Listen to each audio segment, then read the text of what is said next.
안녕하세요.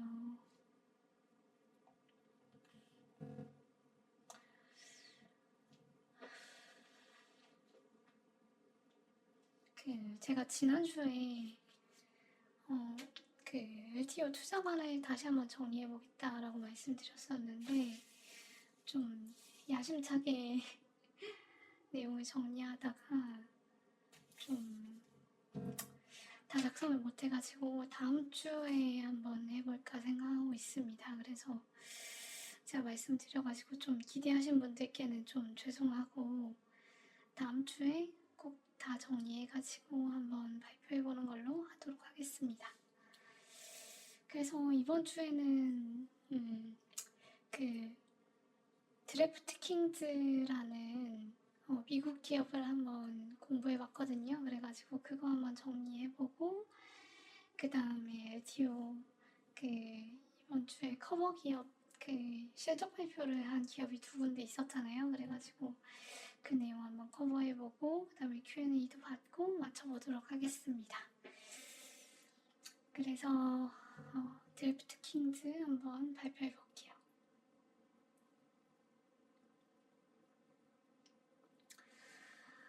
그래서 제가 이제 메가 트렌드의 그런 근거로 많이 활용하는 것 중에 하나가 소비자 편의성 증대입니다. 그래서 지금 우리나라에서 이제 내국인 카지노 합법화되어 있는 곳은 정선 강원랜드밖에 없잖아요. 근데 이제 점점 더 이제 온라인 카지노가 확대되면서 아직까지 이제 우리나라에서 합법화된 온라인 카지노는 없지만 미국에서는 이렇게 카지노에 직접 가지 않고 이렇게 온라인으로 즐길 수 있는 카지노가 점점 더 확대되고 있는 그런 추이입니다. 그래서 이제 소비자 같은 경우에 같은 서비스를 제공받는다면은 좀 더 편리하게 집에서 서비스나 제품을 사용하려고 합니다. 그래서 결국 모든 산업은 소비자의 선택 가능성과 시간, 자유도를 높여주는 방향으로 발전할 수밖에 없어요. 그래서 배달 서비스나 단순 반복 업무를 자동화하는 AI나 컴퓨터를 켜서 이제 인터넷 창을 여는 수고를 덜어주는 스마트폰, 직접 가서 물건을 보고 구매하는 거를 대체하는 전자상거래. 이렇게 이제 세상을 바꾸는 그런 서비스나 아니면은 플랫폼 같은 게 어떻게 해서 이제 발전하는가를 보면은 결국에는 소비자의 선택 가능성이나 시간 자유도를 높여주는 그런 제품이나 서비스라고 보실 수 있습니다.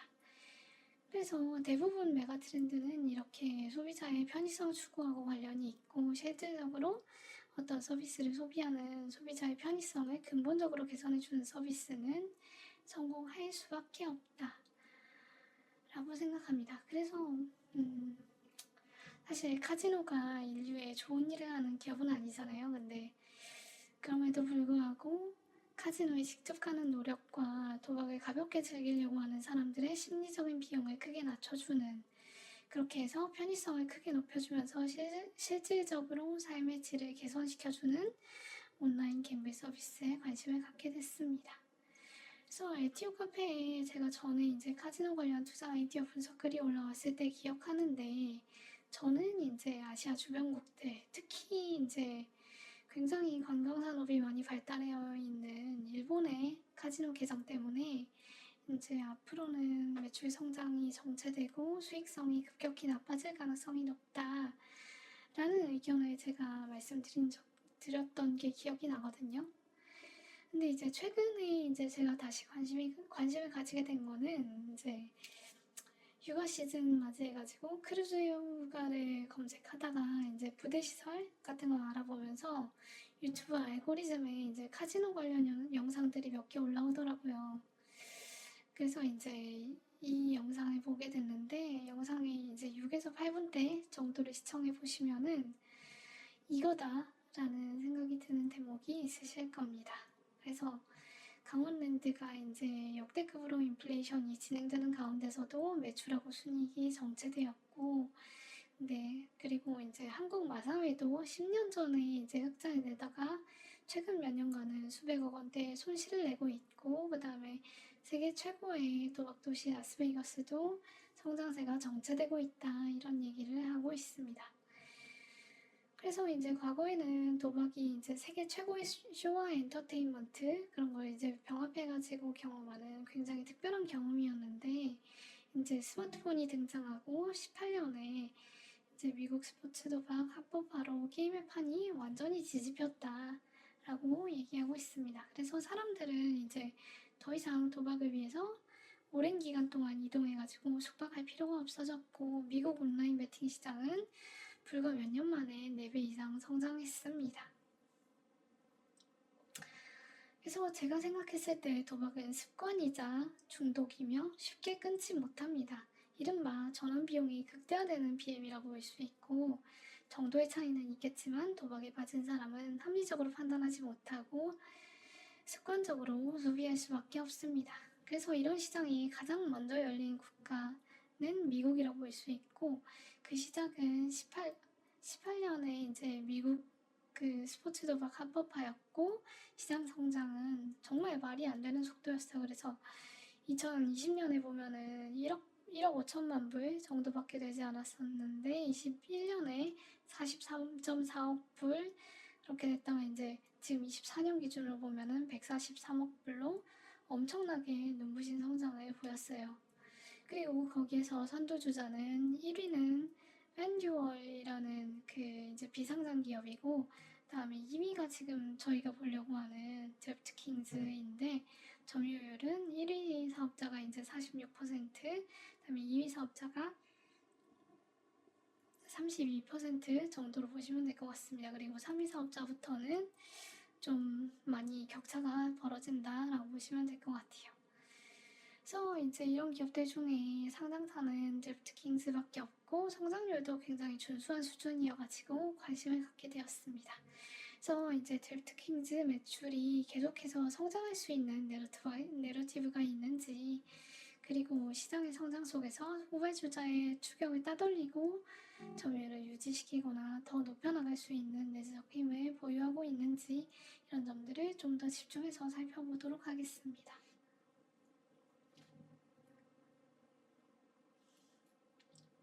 그래서 먼저 이제 BMA를 한번 볼게요.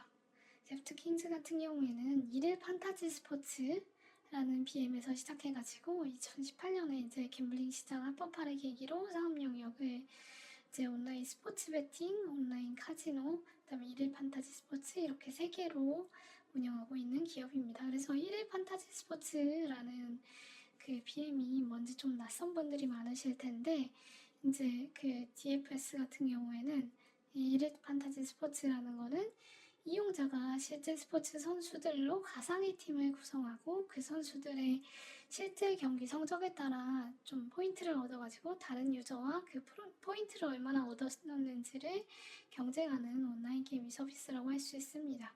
그래서 이 대회는 하루나 일주일 같이 짧은 기간 단위로 이루어지고 이제 참가자들은 보통 이제 참가비를 내고 이 대회에 참여합니다. 그래서 운영사는 여기에서 10% 정도를 커미션으로 떼어가고 약 이제 90% 정도를 우승자들에게 상금으로 분배하게 되어 있습니다. 그래서 이제 DFS 같은 경우에는 2006년에 기술적으로 기술 게임으로 예외 인정을 받아가지고 도박의 예외로 인정을 받았고 상당히 이제 광범위하게 서비스되어 왔는데 주 법률에 따라서 합법 여부가 달라왔습니다. 그러다가 2015년에 이제 DFS 열풍 시기에 몇몇 주에서 이걸 도박으로 규정해가지고 금지하려는 움직임이 있었지만 2018년에 이제 모든 베팅에 대해서 합법화되는 그런 흐름이 보이면서 이제 대부분 흐지부지되었고 현재는 대부분 주에서 DFS가 허용됩니다. 그리고 2017년 기준으로 봐도 이제 스포츠 베팅 합법화 이전 기준으로 봐도 이미 18개 주에서 DFS를 합법적 게임으로 명시적으로 승인한 바 있습니다. 그래서 현재는 DFS 같은 경우에 명시적으로 금지하는 주가 오히려 소수여서 사실상 전국적으로 서비스가 가능한 상태라고 보시면 될 것 같습니다. 그리고 온라인 카지노 같은 경우에는 아이게이밍이라고 통칭하고 있는데 이제 온라인으로 이루어지는 도박을 통칭하는 산업 용어라고 할 수 있습니다. 그래서 이 용어 같은 경우에 2000년대 초반 온라인 카지노가 등장하면서 대중화되었는데 온라인상에서 돈을 걸고 진행하는 카지노 게임, 스포츠 베팅, 포커가 같은 거를 이제 오프라인에서 하는 도박하고 구분하기 위해서 등장한 개념입니다. 그래서 이제 참고적으로 보게 되면은 일반적인 비도박 게임하고 구분하기 위해서 이 용어가 사용되었고, 이제 현실 돈이 걸리지 않는 단순 온라인 게임 같은 경우에는 이 범주에 포함되지 않습니다. 그래서 이제 이 기존 게이밍하고 구별되는 온라인 도박 산업을 지칭하기 위해서 아이게이밍이란 표현이 쓰이기 시작했습니다. 그리고 마지막으로 이제 온라인 스포츠 베팅인데, 이게 이제 합법화된 계기는 92년에 제정된 파스파라는 Professional and Amateur Sports Protection Act라는 이제 미국 연방법이 이제 2018년에 이제 그 미국 연방대법원 판결로 폐지되면서 이제 상황이 완전히 바뀌게 된 겁니다. 그래서 이제 이게 위헌이라는 판결이 나오면서 각 주가 알아서 스포츠 베팅을 합법화할 수 있는 길이 열렸습니다. 그래서 각 주들은 이제 여기에서 나오는 로열티 세입이 있기 때문에 그걸 합법화해가지고 이제 세입을 더 늘릴 수 있는 그런 요인이 생기면서 이제 현재는 절반이 훨씬 넘는 주들이 합법화를 진행했습니다. 그리고 이제 한중일 같은 경우에는 모두 온라인 도박이 불법인데, 이제 스포츠 토토만 공영으로 운영되고 있고 도박 자체는 이제 불법화되어 있는 상황입니다. 그리고 이제 WTO 규정이나 아니면 FTA 이런 무역 협정에 의해서도 이제 각국 정부가 이 정책을 마음대로 할 수 있는 권한이 유보되어 있기 때문에 미국 기업들이 이제 한중일이나 다른 국가에 진출하는 거는 이제 개발 국가들의 정책에 맡겨져 있고, 가까운 시일 내에 이제 규제 완화가 일어날 것이라고 보여지지는 않습니다. 하지만 이제 유럽 국가들 같은 경우에는 대체로 스포츠 베팅과 온라인 카지노가 합법화되어 있고, 이제 거기에서도 나름대로의 플랫폼이 이미 있기 때문에 이제 미국 기업들이 이제 공격적으로 진출할 수 있는 그런 상황은 아니다라고 보시면 될 것 같습니다. 그래서 이제 데프트킹즈가 어떤 매출 비중을 가지고 있는가를 보면은 이제 온라인 스포츠 베팅이 이제 61%로 가장 큰 비중을 차지하고 있고, 온라인 카지노가 32% 정도를 차지하고 있습니다. 그리고 11 판타지 스포츠는 여기에서 이제 시작했지만 이제 전체 매출에서는 다른 거하고 이제 다 합쳐가지고 7% 정도로 비교적 굉장히 작은 비중이라고 보시면 될 것 같습니다.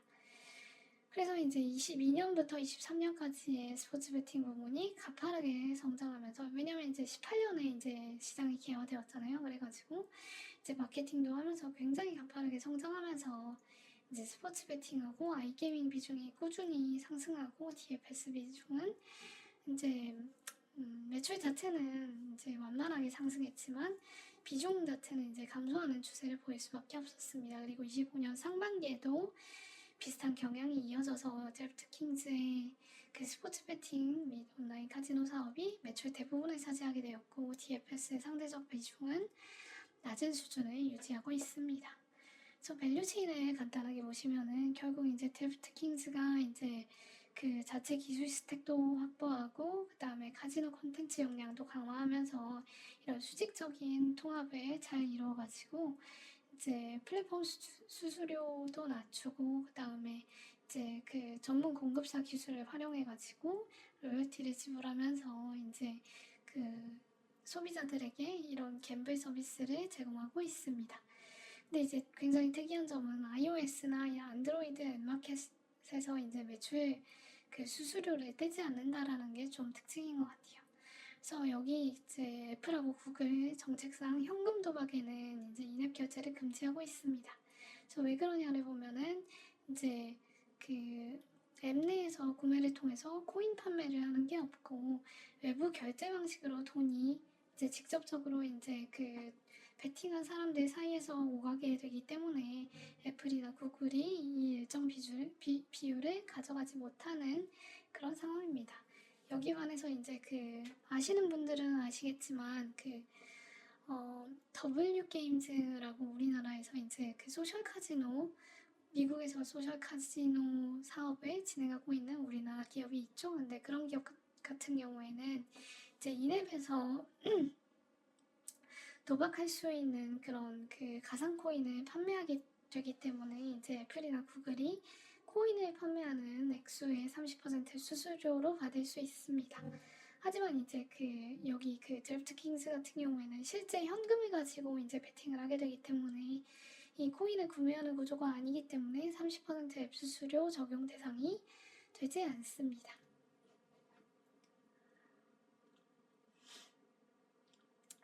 그리고 이제 드래프트킹즈의 이제 성장성을 보게 되면은 이제 매출을 보시게 되면은 되게 이제 가파르게 증가하고 있다라는 걸 보실 수가 있어요. 이 표를 보시게 되면은 이제 20년부터 24년까지의 이제 온라인 스포츠 베팅 총 매출을 보여주고 있는데 이제 팬듀얼 같은 경우에는 1위 사업자 그리고 5위 사업자까지 이렇게 표시를 했습니다. 그래서 팬듀얼, 드래프트킹즈, MGM, 시저스, ESPN 이렇게 5개 사업자를 한번 이제 비교를 해봤는데 이제 다 엄청 빠르게 증가하고 있잖아요. 근데 이거 좀 잘못 표시했는데 하여튼 엄청 빨리 증가하고 있는 그런 와중에 이제 그 중에서도 굉장히 빠르게 이제 1위 사업자가 그 매출이 증가하고 있고 2024년 기준으로 보게 되면은 이제 그 점유율이 46%, 32%, 10%, 5%, 3% 이렇게 보여지는데 보시게 되면은 점유율이 여기서 5%였는데 이렇게 쪼그라든 거를 보실 수 있고 얘도 마찬가지 5%, 5%, 6%, 5% 그래서 정체되고 있고 그 다음에 MGM 같은 경우에 15%였다가 10%까지 줄어들었어요. 근데 그 드래프트킹스 같은 경우에는 이제 여기 31%였던 건 초기에 이제 이런 그 점유율을 보였던 거고 25%부터 봐도 쭉 증가하는 그런 추이를 보이고 있다는 걸 보실 수 있습니다. 그리고 팬듀얼 같은 경우에 33%에서 46%까지 굉장히 빠르게 점유율을 높여왔다는 것을 확인하실 수 있습니다.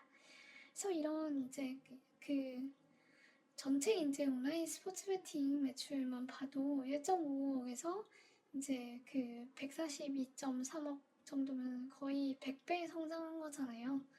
그래서 이렇게 성장할 수 있었던 데에는 몇 가지 메가 트렌드가 작용하고 있다는 것을 보실 수 있습니다.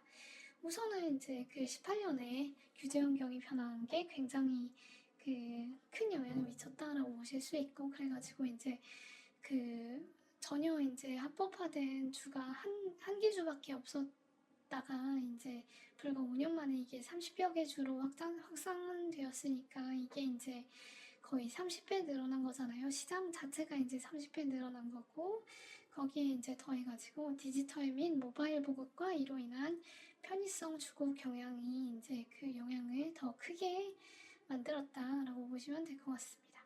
거기에다가 이제 소비 트렌드도 이제 도박에 굉장히 부정적이었던 주요 스포츠 리그 그리고 미디어의 태도가 이제 많이 변해가지고 이제 점차로 이제 이거를 실시간 베팅도 허용하고 그 다음에 여러 가지 연승식 베팅도 가능하게 하면서 이제 이게 이제 사실은 그냥 스포츠를 시청하는 것보다 이제 내가 조금이라도 이거를 좀 돈을 걸게 되면은 사실 경마장 가보신 분들 있는지 모르겠지만 저도 이제 한두 번 가봤거든요. 근데 가게 되면은 이제 막 저쪽 끝에서 이제 말들이 다그닥다그닥 하면서 이렇게 와가지고 이제 결승선이 가까워지면은 모든 사람들이 이제 이렇게 자리에서 일어나가지고 막 함성을 질러요. 그러면은 저도 모르게 이제 저도 막 일어나가지고 막 이렇게 같이 함성을 지르면서 제가 막 만약에 1번 말이라고 하면 1번 말, 1번 말, 1번 말 막 이렇게 하면서 소리 지르고 있는 저를 발견하게 됩니다. 그래서 그렇게 이제 도박을 하게 되면은 아무래도 더 이제 몰입도 높은 그런 시청을 이제 유도한다는 점에서 이제 스포츠 리그를 하는 사람들 입장에서도 이제 도박 스포츠 도박이란 말이 좀 약간 거슬려가지고 쓰기 좀 싫은데 스포츠 베팅 뭐 똑같은 말이죠. 하여튼 스포츠 베팅에 좀 호의적인 그런 태도를 보이는 방향으로 이렇게 변화하고 있다라고 보시면 될 것 같습니다. 근데 사실은 그래요. 음, 이런 규제 환경 변화가 지금은 이제 마무리 단계에 있고 더 이상 이제 그 합법화가 확장될 그런 주가 많이 남지 않았고 오히려 주별로 허가를 내주는 데 따른 로열티 수수료를 높이는 움직임이 보여지고 있습니다. 그래서 이제 모바일화에 따른 온라인 베팅 수요는 현재까지 성장 추세에 충분히 반영되어 있고 문화나 아니면은 소비 트렌드 변화도 현재 실적에 충분히 반영되어 있는 상태라고 생각돼가지고 이 성장 내러티브가 이제 앞으로도 유지될 수 있을 것인가에 대해서 좀 의문이 생겼습니다.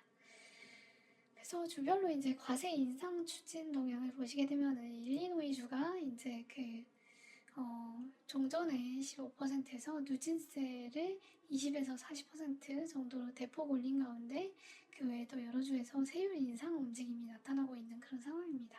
그래서 여기 보시게 되면은 이제 new progressive rate ranging from 20% to 40% 이라고 나와 있잖아요. 그래서 이제 이런 누진세 제도를 그 제도로 이제 변경했고 유저지주 같은 경우에는 이제 30%로 2배 인상하는 법안을 검토 중이고 이제 매사추세츠주 같은 경우에는 이제 그 51%로 인상하는 법안이 발의됐지만 이제 온라인 도박 사이트가 오히려 불법화될 수 있다 이런 위험성을 인지해가지고 표결에서는 부결된 바 있습니다.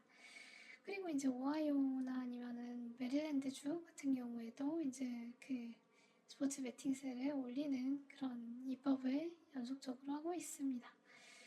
그래서 이제 그 드래프트 킹즈 CEO 같은 경우에도 이제 불법 시장만 더 이득 보는 결과를 낳을 수 있기 때문에 정책 결정자들을 설득하겠다라는 입장을 얘기하고 있는데, 제 생각에는 이런 추이는 앞으로도 지속될 가능성이 높아 보입니다. 왜냐면은 이제 이게 좀 도덕적이고 그다음에 이런 너무 초과이익을 얻는 그런 모습이 보이게 되면은 아무래도 정치인들 같은 경우에는 그런 이제 도덕적인 측면에 많이 고려할 수밖에 없기 때문입니다. 그리고 경제적 해자 같은 경우에는 이제 사실 온라인 베팅이라는 게 일견 보게 되면은 진입장벽이 좀 낮아 보이는데 현실적으로 보게 되면은 이제 소수업체 과점화로 정리되고 있습니다. 그 이유를 한번 알아볼게요. 그래서 브랜드 가치 측면에서 보게 되면은 이제 그 스포츠 방송이나 리그 파트너십, 이벤트 광고 이런 걸 통해 가지고 이제 스포츠 팬들 사이에 이름을 각인시키면서 아무래도 이제 그 드래프트 킹스 하면은 스포츠 베팅 하면은 드래프트 킹스 이런 식으로 범대중적인 브랜드로 자리 잡을 수 있는 그런 이제 그 정책적인 마케팅 지출을 통해 가지고 이제 신규 고객 획득이나 기존 고객 유지에 좀 강점을 보유하게 될 수 있습니다. 그래서 보시게 되면은 이제 마케팅 그 액수가 점점 줄어들지만 초기에는 굉장히 많은 비중을 이제 그 마케팅에 쏟아부었다는 걸 알 수 있어요. 그래서 in 2021, DraftKings put roughly 75% of its 1.3 billion dollars in revenue towards that line item, while FanDuel shuffled nearly 50%. 그래서 FanDuel은 이제 50% 정도에 달하는 매출의 50% 달하는 이제 마케팅 비용에 지출한 반면에 이제 드래프트킹스 같은 경우 21년에 거의 75%에 달하는 매출의 75%에 달하는 막대한 이제 마케팅 비용을 지출했다라는 걸 알 수 있습니다. 물론 이제 이렇게 해가지고 이제 그 마케팅 그 비용 지출의 비중을 점점 낮춰온 거는 이제 어느 정도 이제 시장 구도가 그 과점화되었고 이렇게 되면은 이제 더 이상 이제 마케팅 비용을 지출할 필요가 없다라는 거를 좀 반영하는 그래프라고 보실 수 있습니다. 그리고 이제 매출이 엄청 급격하게 늘어난 것도 이제 좀 영향을 미쳤겠죠. 그래서 초기 그 사용자 선점을 하게 되면은 전환 비용이 굉장히 크기 때문에 이제 드래프트킹스나 아니면 팬듀얼 같은 경우에는 초기에 이제 DFS 붐을 타고 이제 수백만 이용자를 모은 거를 바탕으로 해가지고 이제 베팅 고객으로 전환하는 그런 과정을 통해서 이제 상당히 이제 그 네트워크 효과, 이 커뮤니티를 좀 이제 스포츠 베팅으로 이식했다라고 보시면 될 것 같습니다. 다만 이제 보게 되면은 최근 설문조사에 따르면은 점점 다양한 플랫폼을 동시에 사용하는 이용자 비중이 높아지고 있어가지고 시장 장악력이 약화되고 있다라고 보여집니다. 그래서 이제 그 이거 뭐라고 읽는지 모르겠는데 Saint Bonaventure poll found that 56% of respondents use exactly 2 or 3 books with only 7% using 4 or more 라고 얘기하고 있습니다. 그래서 2개나 3개 정도의 그런 그 베팅 플랫폼을 이용하는 이제 응답자는 56%, 그리고 4개 이상을 이용하는 응답자도 7%나 달해가지고 시장 장악력이 좀 약화되고 있는 그런 측면이 있다라고 생각되었습니다. 반면 이제 그 규제적인 승인 같은 경우에는 좀 진입 장벽으로 많이 그 작용하고 있다라고 보여져요. 그래서 이제 뉴욕주 같은 경우에는 처음 이제 9개 사업자만 선정했고, 텍사스나 이제 그런 이제 거대 주 시장도 소수 사업자 중심으로 논의되고 있습니다. 그래서 이런 그 시장 특성 속에서 드래프트킹즈나 팬듀얼 같은 선도 기업들이 이제 이런 주에서 초기에 자리를 잡아가지고 후발주자가 들어올 자리가 없는 구조를 만들었습니다. 그래서 이제 불법 도박 사이트들하고 경쟁은 하고 있지만 미국 내에서 규제 강화로 인해 가지고 이제 대부분 이용자들이 합법 플랫폼으로 이동하면서 불법 업체의 영향력은 좀 줄어들고 있는 그런 상황이다라고 보여집니다. 그리고 전환 비용이 굉장히 크다라는 점도 이제 좀 그 드래프트킹즈의 이제 그 어떤 경제적 혜자의 근거라고 보여집니다. 그래서 그 드래프트킹즈 같은 경우에 이제 프로모션 비용을 줄이는 대신에 이제 제품 품질하고 UX, 그러니까 유저 익스피리언스 향상에 좀 집중하고 있는 그런 상황인데, 보시게 되면은 이제 스포츠 부킹, 그 다음에 이들 판타지 그 서비스, 그 다음에 온라인 카지노를 하나의 원스톱 통합 플랫폼으로 운영하고 있고, 그 다음에 인터페이스도 직관적이고, 그 다음에 라이브 베팅 경험도 강력하고, 그 다음에 지속적으로 기능 개선을 하고 있고, 그 다음에 개인별로 이제 어떤 베팅을 했었는지 이런 걸 개인 그 통계 같은 걸 통해 가지고 그 전에 이제 인바디에서도 자기가 이제 그 인바디 측정해온 게 하나의 전환 비용으로 이제 그 전환 비용을 발생시키는 그런 그 원천으로 작용을 했었잖아요. 그거하고 마찬가지로 내가 베팅해가지고 이기고 지고 했던 그런 기록들이 이제 남아있다면은 이제 쉽게 그 통계가 누적되어 있는 플랫폼으로부터 이탈하기 어려운 그런 그 전환 비용의 근거로 작용할 수 있습니다. 그리고 뭐 소셜 기능이나 아니면 보상 프로그램 같은 것도 이런 그 전환 비용을 높이는 근거로 활용되고 있습니다. 그래서 이제 더 나은 서비스를 통해 가지고 고객 만족도를 높이자라는 그런 방향으로 이제 좀 사업 방향을 유지하고 있고, 이걸 통해 가지고 좀 이제 유저들의 리텐션을 높이는 그런 방향으로 그런 경제적 혜자를 높여나가고 있습니다. 그래서 이제 거기에 통해 가지고 이제 그 1인당 매출이 1년 만에 29% 상승하는 등 고객당 이제 수익 극대화에 성공하고, 그 다음에 마케팅을 해서도 이제 마케팅만 하면 되는 게 아니라 그 마케팅 해가지고 데려온 이제 일단 판때기에 앉힌 그 고객이 더 많은 돈을 베팅해가지고 쓸 수 있도록 만드는 게 굉장히 중요하잖아요. 그래서 이제 드래프트킹즈 같은 경우에는 그런 데에 좀 더 집중하는 사업 전략을 추구하고 있다라고 보시면 될 것 같습니다.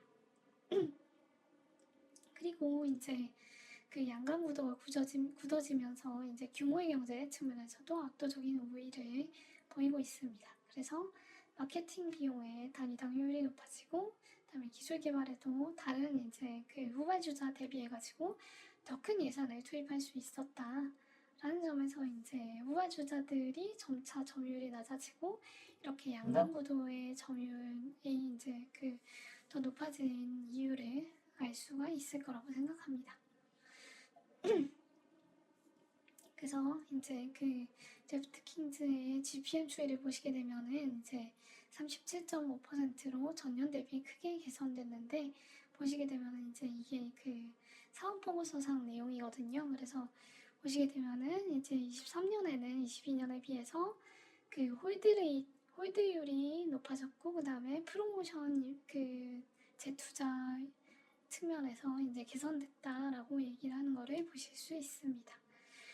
그래서 이제 보시게 되면은 3년 말에 이제 고객한테 좀 유리한 방향으로 수익성을 낮췄던 이제 1분기하고는 달리 25년 현재는 이제 스포츠북 드래프트 킹즈에 더 유리한 방향으로 홀드율을 높이면서 업계를 선도하고 있는 그런 상황입니다.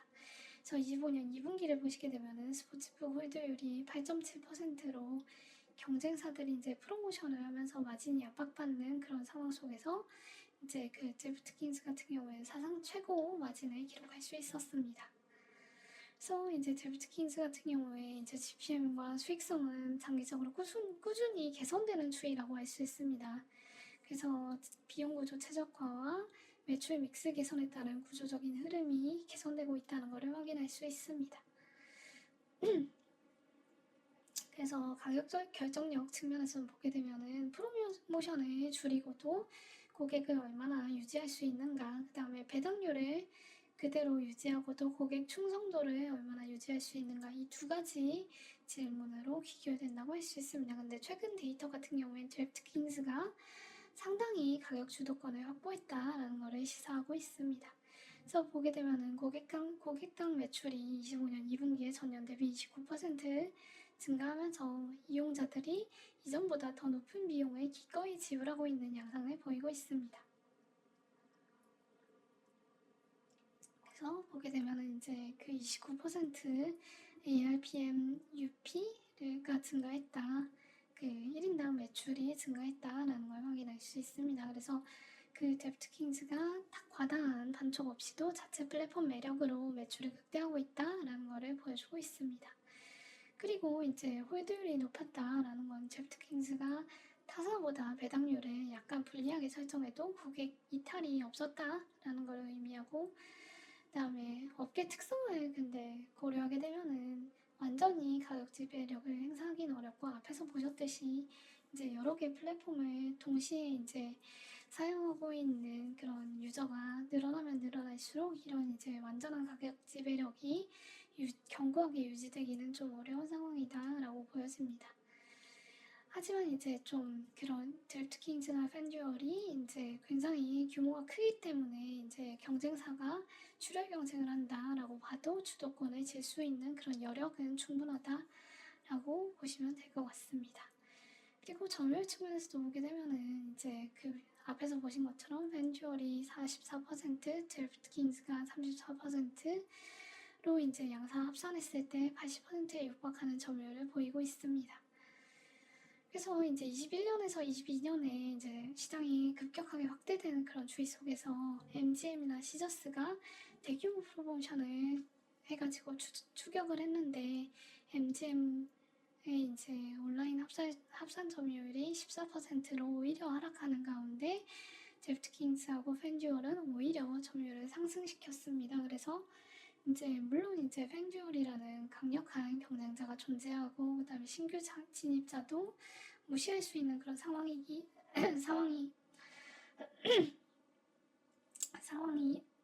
아니기 때문에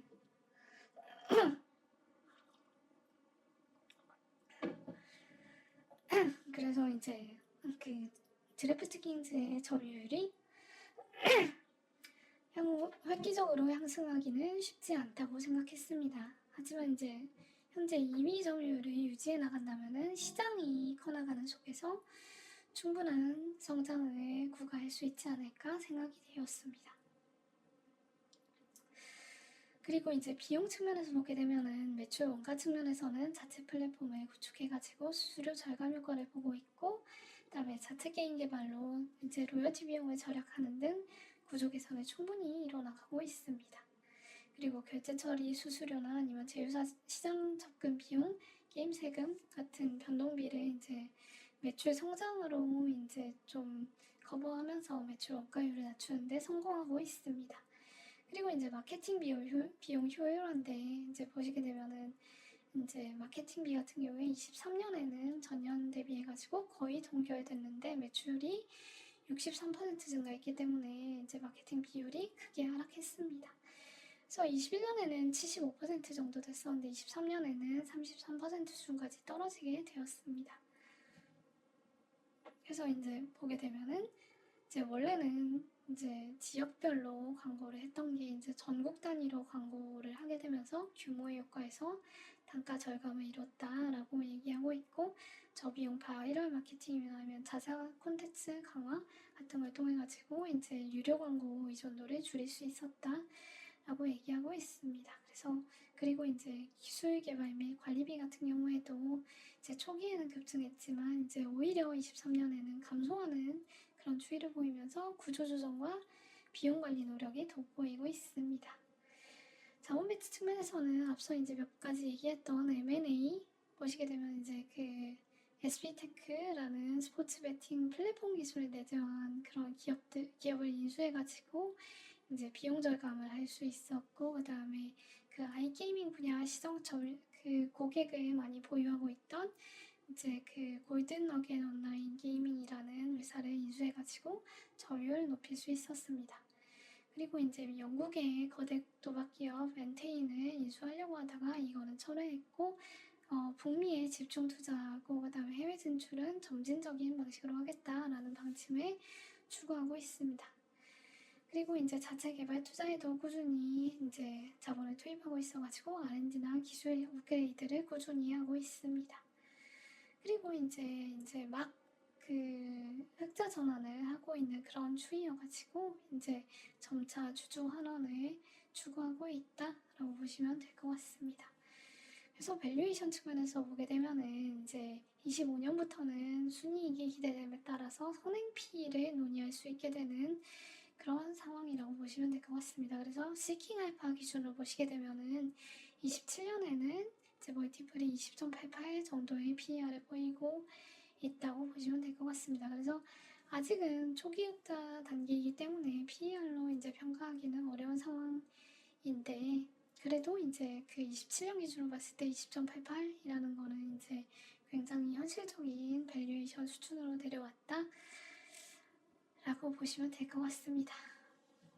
근데 이제 결론은 좀 부정적으로 나왔는데, 그 이유는 뭐냐면은 이제 지금까지는 지리적 확장을 통해 가지고 급격한 성장을 해왔는데 그 지리적 확장이 이제는 좀 제한적인 그런 상황으로 이제 급변하고 있고, 그 다음에 이제 그 규제 환경이 아무래도 비우호적으로 변경되고 있잖아요. 그래서 이익 성장의 기울기가, 매출은 늘어난다고 하더라도 이익 성장의 기울기가 더 낮아질 리스크가 큰 상황이라고 보여졌습니다. 그래서 급격한 흑자 전환으로 인해 가지고 PER은 현실화되고 있지만 이제 성장의 기울기가 낮아지는 그런 상황에서 성장률 저하가 우려되는 현 시점에는 좀 리스크 관리가 필요하지 않을까라는 생각이 들었습니다.